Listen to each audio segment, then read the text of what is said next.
My name is Elijah Ward. I'm 32. I work in cybersecurity, and until a few months ago, I thought my life was normal. Quiet, steady, simple. I had a good job, a decent apartment, and a wife I believed in with my whole heart. Her name was Tessa, 27. A pediatric nurse with a laugh that filled rooms and a heart that wore every feeling like it was stitched onto her sleeve. She cried during commercials. She hugged strangers. She had a way of making even silence feel safe. We'd been together for 5 years, married for just 6 months. I thought I knew her, but I was wrong. It happened on a Tuesday, just a normal, regular Tuesday. I stayed late at work because my boss tossed a last-minute tech issue at me right when I was about to clock out. Nothing unusual in my world. Tessa had dinner plans with her sister. Thai food. Simple. I was supposed to join them, but I texted her that I couldn't make it. I didn't think it would be a big deal, but when I called her to explain, her voice was sharp, colder than I expected. "You always cancel when it's my family," she snapped. I blinked. "Tess, it just came up." I was literally on my way out the door. She didn't care. "Your family? Your friends? You never miss a thing. But mine? You always find a reason to bail." Her words didn't just hurt, they confused me. This wasn't like her. Not completely. But lately something had shifted. "I'm not your enemy," I said gently. She didn't respond. That silence should have warned me. But I didn't see what was coming. I got home an hour later, exhausted. I thought we'd cool off, talk it out like we always did. But when I walked through the door, she was already standing in the living room, arms crossed, eyes blazing. "You never cared about tonight," she said flatly. "Tessa," I started. And then she slapped me. Hard. Sharp. No warning. No build-up. Just one open hand across my face. I didn't yell. I didn't raise a hand. I just stood there, stunned. My body froze. My mind blanked. My heart pounded. She looked at me like she didn't expect it either. Like she didn't know what to do next. But in that moment, something cracked inside me. Something I couldn't put back. It wasn't the slap. It was what it meant. If someone crosses that line once, what's stopping them from crossing it again? I didn't speak. Not for the rest of that night. After she slapped me, I walked into the kitchen and leaned against the counter. My hands were shaking. Not from fear, not from rage, just shock. My chest felt tight, like I couldn't take a full breath. Tessa didn't follow right away. When she did, her voice was small. "I didn't mean to do that." I was upset. I nodded once. That was all I could give her. Inside, I wasn't okay. Something had shifted. And no matter how many times she apologized, I couldn't unfeel it. I didn't sleep in the bedroom. I sat on the couch with the lights off, staring at the shadows on the wall. She stayed upstairs. At one point, I heard a suitcase zipper. For a second, I thought she was leaving. I hoped she was. But she didn't leave. Around 2 a.m., I finally drifted into a light, broken sleep, the kind where your body rests, but your mind stays awake. Then came the doorbell. 3:10 in the morning. I sat up, dazed, thinking maybe I'd imagined it. But then came the knock. Louder this time. I opened the door slowly. 2 police officers were standing there. Their flashlights lit up our hallway in red and blue. "Sir, we received a call from this address. Is everything all right?" I blinked at them, confused. "What?" I didn't call anyone. One of them glanced past me into the apartment. "May we come in?" They stepped inside before I could even think straight. "What's going on?" I asked, still half asleep. That's when I saw her. Tessa came down the stairs slowly. Her face calm. Too calm. She pointed toward the table. "He hit the table hard." He said, "That could have been you." I got scared. The room tilted for a moment. "That's not what happened," I said, my voice flat. "She slapped me." I was upset. I hit the table with my hand. "That's it." The officers looked at each other. One of them turned to her. "Ma'am, did you strike him first?" She crossed her arms. "It was just a slap." He wasn't listening. I didn't know what else to do. That sentence stayed with me longer than anything else. I didn't know what else to do. As if hitting someone was an option. As if it made sense. One officer turned to me. "Would you like to press charges, sir?" I shook my head. "No. I just want her to leave. Tonight." That's when her expression changed.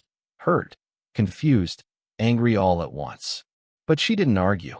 The officers asked her to pack a bag and stay elsewhere for the night. She walked upstairs in silence and came down 10 minutes later, eyes red, lips trembling. "I didn't mean to hurt you," she whispered. I said nothing. She left. The apartment fell quiet again. But this time, the silence didn't feel safe. It felt empty, like something had been removed from the center of my life, and I didn't know if it was ever coming back. The next morning, the apartment felt cold. Not just from the air, but from the silence that stayed behind. I moved slowly, like I didn't know what to do with myself. I made coffee, but didn't drink it. I turned on the TV, but didn't watch it. I just sat there, listening to nothing. Later that day, I made 2 phone calls. First, to my mom. I didn't go into every detail. Just told her that Tessa and I had a bad fight. That she slapped me. That I asked her to leave for the night. There was a pause on the other end. Then my mom said softly, "Well, couples fight, Elijah. You've both been under stress." I closed my eyes. "I didn't hit her," I said. "I didn't even yell. I just stood there." She exhaled. "But it was just one slap, right? Don't throw everything away over that. These things happen." I looked at the phone like she could see my face. "Would you say the same if I had slapped her?" She went quiet. Then came her answer. "Well, no. But you're a big guy, Elijah. It would have done more damage." So that was it. It only matters if you leave a mark. I didn't argue. I just said goodbye and hung up.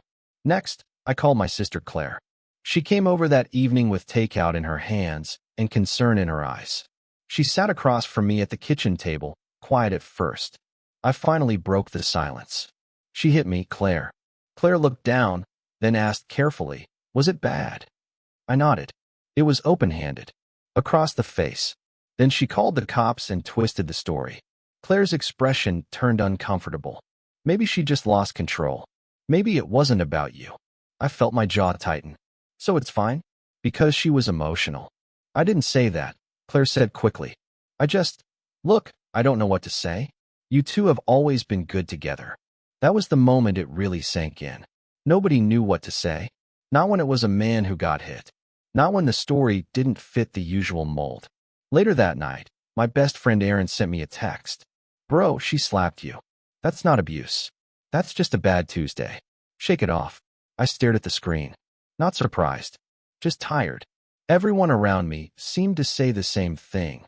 Not with their words, always, but with their reactions. "It's not that serious. She didn't mean it. You're a man." But here's what they didn't understand. I wasn't scared of her fists. I was scared of how easy it was for her to cross that line, and how easy it was for everyone else to excuse it. Because when a man is hurt, it doesn't look like it does in the movies. There's no broken bone, no black eye, no dramatic scream. Sometimes it's just a quiet moment, standing alone in your kitchen, wondering why no one cares that you're bleeding inside. And in that moment, I started to realize something. This wasn't just a fight. It was the beginning of something I couldn't ignore anymore. The apartment felt different after Tessa left. Not just quiet. Hollow. No footsteps on the stairs.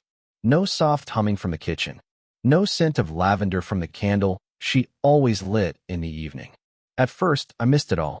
But then the silence gave me something unexpected, space to think. Real thinking. And the more I thought, the more I remembered things I had pushed away. Like the time she threw a coffee mug on the kitchen floor, hard enough to shatter, because I told her I didn't want to host her coworkers at our place. She stormed out without saying a word. I spent an hour sweeping up broken glass and bleeding from a cut on my finger. At the time, I told myself it was just a bad moment. That she was passionate. That she felt things deeply. Or the day I opened up about work stress. Told her I felt like I was drowning. And she rolled her eyes and said, "You always make everything about you." Then locked herself in the bathroom and didn't speak to me for the rest of the day. Back then, I called it intensity. Sensitivity. I convinced myself it was love. But now, with no one around to interrupt the silence, I saw it clearly. Those weren't small moments. They were signs. Warnings I didn't want to read. When someone makes you feel like your pain is too loud, you learn to stay quiet. When someone punishes you with silence or guilt, you learn to apologize for things you didn't do. That's what had been happening, and I didn't even realize it. I had called it normal. I had said, she just needs space. But now I saw it for what it was. Emotional bruises that don't leave marks, but still leave damage. One afternoon, I sat in my lawyer's office. Denise, sharp, calm, and all business, walked me through the paperwork for filing divorce. It wasn't a long meeting, but before I left, she looked me in the eyes and asked, "You sure you want to go through with this?" I nodded. "I don't want to," I said softly, "but I need to." And that was the truth. Because here's something most people don't talk about. When you're a man and you say you were hurt, really hurt, people don't know how to react. They either laugh, or they brush it off, or they tell you to man up. But pain doesn't care about gender. And love? Love never comes with bruises. A few days passed, then a week. I didn't hear much from Tessa at first, just a few short texts. "I'm sorry. I didn't mean to do that. Can we talk?" I didn't reply, not because I wanted to punish her, but because I didn't know what to say. I didn't trust my own voice. I didn't even know what I wanted anymore. Then came the longer message. "I'm in therapy now. I know I messed up. I slapped you, and I regret it more than anything. I was overwhelmed and scared of losing you." I snapped. "Please don't throw away everything we built over one mistake." I read it 3 times. She said all the right things, but something about it felt off. It focused on what she wanted to fix, not what she broke. It talked about saving the marriage, but not about the damage done. A few nights later, she showed up at my door. No call, no warning, just a knock. I checked the peephole. It was her, standing there with tear-filled eyes, holding her phone, her hands shaking. "Elijah, please," she whispered. "Just 5 minutes." I sat on the floor, back against the door. My hands were trembling. My eyes were closed. And still, I said nothing. She stayed there for a few minutes, crying softly. Then the crying turned into shouting. "You're really going to throw it all away over this? You're being dramatic. You think walking away makes you strong?" But I didn't move. Eventually, she left. A couple of hours later, my phone buzzed. It was her sister, angry, cold. "You're weak, Elijah. Real men don't abandon the women they love over something so small." Something so small. That sentence hit me harder than any slap ever could. Because to them, to everyone around me, this was nothing. But to me, it was everything. That moment, that single line, told me all I needed to know. It wasn't just about the slap. It was about how quickly people rushed to defend her, because she was emotional, because she cried, because she apologized. But if I had done what she did, if I had raised my hand in anger, even once, none of them would be telling her to stay. They'd be telling her to run, and I wouldn't blame them. So why was it different now? Why did no one want to say the truth out loud? That night, I made my decision. I filed for divorce the next morning. Not out of revenge, not out of anger, but because I finally understood real love doesn't need damage control. After I filed for divorce, the messages kept coming. More apologies, more memories, a playlist of our favorite songs. It was like she was trying to rewind time, to take us back to the days when things still felt warm and full. But I didn't respond. Not because I was angry, because I had stopped hoping for closure. Some stories don't end with a perfect talk or a shared goodbye. Some just end. A few weeks later, we stood in the courtroom. It was colder than I expected. Not just the temperature, the atmosphere. It felt like a place where feelings didn't belong. Only facts. Only documents. Tessa sat across from me in a light blue blouse I recognized from our first anniversary dinner. Her hair was tied neatly. Her face calm, but pale. Her lips tight. Her hands still. No tears this time. The judge looked through the paperwork slowly, then turned to me. "Mr. Ward," he asked, "do you believe this marriage can be saved?" I didn't hesitate. "No, Your Honor." Tessa shifted in her seat. Her lawyer leaned in and whispered something. She nodded and stood up. "I made a mistake," she said. "I hit him, but it wasn't out of hate. I panicked. I was scared. We were both under stress. I just want a chance to fix it." Her voice was steady, but her words didn't land. Because even now, she didn't call it what it was. Not violence. Not harm. Just a mistake. That's when Denise, my lawyer, stood up. And her voice cut through the room like a clean line. "Your Honor," she said, "if the roles were reversed, if Mr. Ward had slapped his wife during an argument and said he just lost control, would we be sitting here asking her to forgive him?" The room fell silent. Even the judge looked uncomfortable. Denise continued, calm but clear. Tessa has admitted what she did. But not once has she said, I hurt him. Not once has she owned the impact. She speaks about regret, but never about damage. My client is not asking for punishment. He's asking for peace. She paused. No person, man or woman, should be expected to stay in a marriage where even a single moment of violence is dismissed. The judge took a long breath. Then he turned to Tessa. If your husband had done the same to you, he asked gently, would you be asking for another chance? Tessa looked down. Her fingers trembled. She didn't answer. The judge gave a small nod. Divorce granted. Just like that, it was over. No speeches. No final words. Just a stamp on a paper. And 5 years closed in one quiet breath. As we walked out of the courtroom, Tessa passed by me. Our eyes met. Just for a moment. She didn't cry. And neither did I. Because I wasn't mourning anymore. I was breathing. It's been 5 months since the divorce was finalized. At first, I thought the silence would crush me. But it didn't. The apartment feels different now. Not just quieter, lighter. There's room to breathe. Room to think. And for the first time in years, room to just be myself. I stopped explaining what happened. Stopped trying to convince people it mattered. The ones who understood, they stayed. The ones who didn't, I let them go. Some friends disappeared. Family got quiet. And you know what? That's okay. I don't need people in my life who only believe pain is real when they can see it. I started therapy, not because I was broken, but because I didn't want to carry silent weight anymore. I needed a place to say the things I couldn't say to anyone else. The guilt, the confusion, the anger I was always told I wasn't allowed to feel. I also joined a kickboxing class. At first, it was just something to do, something physical to shake off the nerves. But it became more than that. Every strike, every breath, every controlled movement. It reminded me that I'm in charge of my body now. My space, my story. Then came Brian, a French bulldog from the shelter. Loud, clingy, sleeps like a truck engine, follows me everywhere. And somehow, he made this empty home feel warm again. I laugh more now, not because life is perfect, but because I've made space for peace, the kind that doesn't come with apologies or second-guessing myself.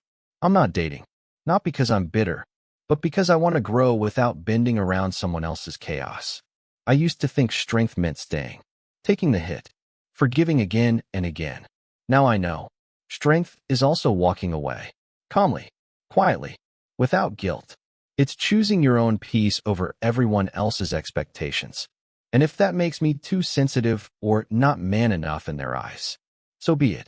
I sleep fine now, not because everything's perfect, but because I finally believe this truth.